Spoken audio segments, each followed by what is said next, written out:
All right, for more on this agreement, let's bring Nader Hashemi, who joins us now from Denver, Colorado. He is the director of the Center of Middle East Studies over at the University of Denver. Nader, good to have you on the show. Let me begin by asking your reaction. Well, I think it's good that two regional rivals that have been responsible for destabilizing the Middle East have announced that they are restoring diplomatic relations and trying to come to some sort of broader security agreement. So that's a good thing in the very short term. But let's not exaggerate this news that we're talking about today. From the perspective of human rights and democracy, when two brutal Muslim dictators restore relationships brokered by another brutal regime, in this case China, that is presiding over a genocide against the Uyghurs, there's very little to celebrate long term from that relationship, especially if you care about human rights and democracy. I also want to add that I don't think this is any sort of major breakthrough.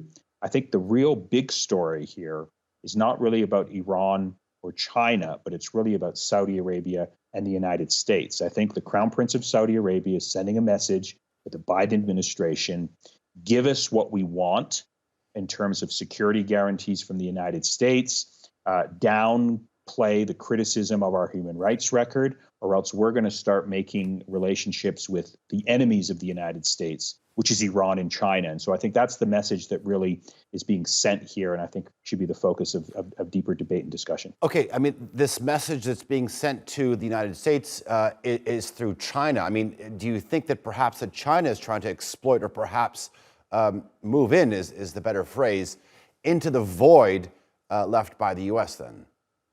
Yes, I think all of the parties to this agreement, Iran, China, and Saudi Arabia, have their own interests in participating in this new agreement.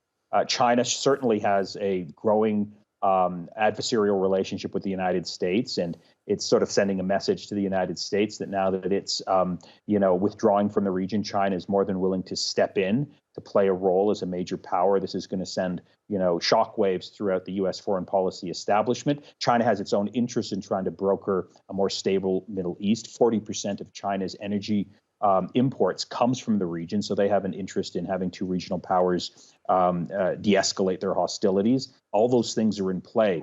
But I really think the bigger message here that is being sent is the message that the Saudi Crown Prince, who aspires to be a global power, aspires to sort of, thumb his nose at the United States, have relations with all major powers, but also wants the United States to, support the Crown Prince unconditionally. And he's sending a message to Biden: if you don't do that, we're going to make up with your adversaries. We're not going to isolate Iran in the way that you want us to, and we're not going to, isolate China as well. We're going to sort of move in our own direction. So I think that's a big part of this story. There are multiple levels to this agreement. I mean, when you look at some of the language between the two, it expresses the respect for the sovereignty of states and sort of like the non-interference in internal affairs of states. Do you feel that this at all addresses some of Saudi Arabia's underlying concerns about the IRGC, the Revolutionary Guard?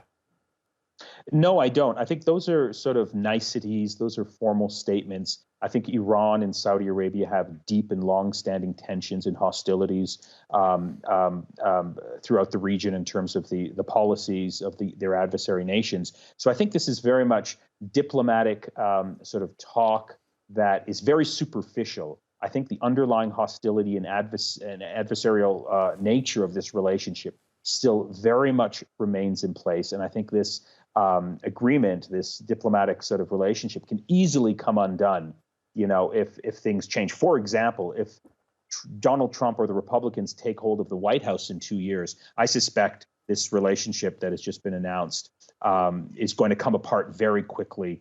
I think a lot of this is being driven by what's happening in Washington, D.C. and perceptions of, what can be gained from the United States and the Biden administration. I think that's a big part of the equation. What happens in Yemen? What happens in Syria? What happens in Lebanon?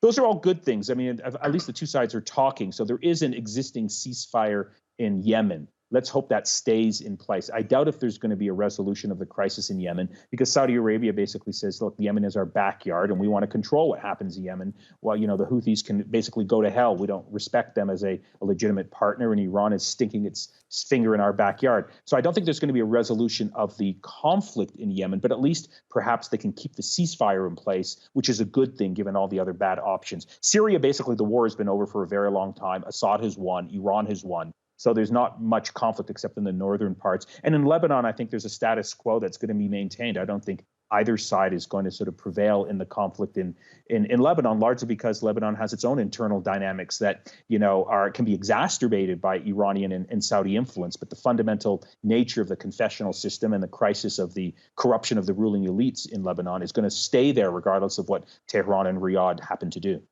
All right, great stuff. Nader Hashemi, thank you very much for joining us here on TRT World. Do appreciate it.